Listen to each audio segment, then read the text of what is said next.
Let's get things started. Ready? Go! Hello and welcome to Bounding Into Comics. My name is John Trent. I'm the founder and editor-in-chief at Bounding Into Comics. Today we're going to start listing off every time a female character replaced a male character in Hollywood film and TV productions, as well as in comics. Before we get to that, I'd like to ask if you could please hit that subscribe button if you are not already subscribed. If you are already subscribed, please make sure you are still subscribed. So as I was saying, we are going to be listing off every time a female character has replaced a male character. It's become an easy to spot trend in Hollywood film and TV productions, as well as at comic book publishers.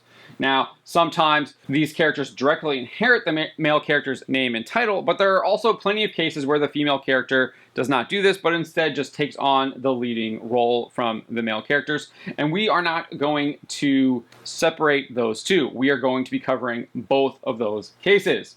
So let's just get right into this. This will not be an exhaustive list. This is just part one in what I plan on doing as a weekly series. Number one, Rey Skywalker.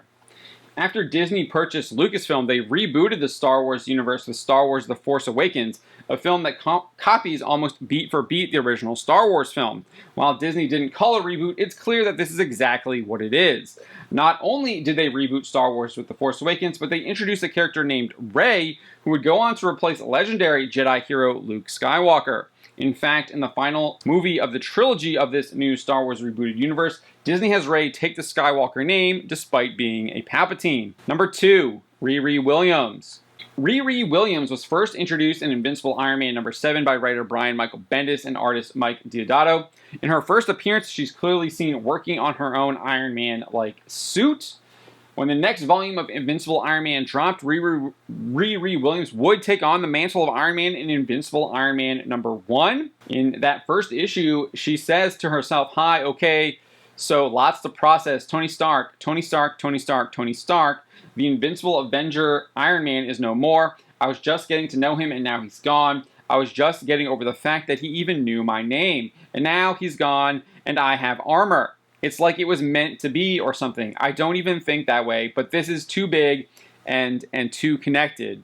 It has to mean something. I'm supposed to be Iron Man now. Me, that is insane. But honestly, I wish Tony Stark was here. He wasn't done yet." And she trails off. Clearly, she's replacing Iron Man. Number three, Grace Harper. In Terminator Dark Fate, Grace Harper replaced Kyle Reese from the first Terminator film, as well as the T-800 from Terminator 2 Judgment Day in the role of Guardian and Protector. Harper is sent back in time to protect Danny Ramos, similar to how Reese was sent back in time to protect John Connor and his mom, Sarah Connor, from the T-800. It's also similar to how the T-800 is sent back in time to protect John Connor from the T-1000. Number four, the Ghostbusters. I guess I probably could have broken this one up into 4 different numbers, but we're just going to clump them all together. 2016, Sony Pictures replaced all of the Ghostbusters with female versions of the characters played by Melissa McCarthy, Kristen Wiig, Kate McKinnon, and Leslie Jones. The original Ghostbusters were all men, played by Bill Murray, Dan Aykroyd, Harold Ramis, and Ernie Hudson. Number 5, Teela.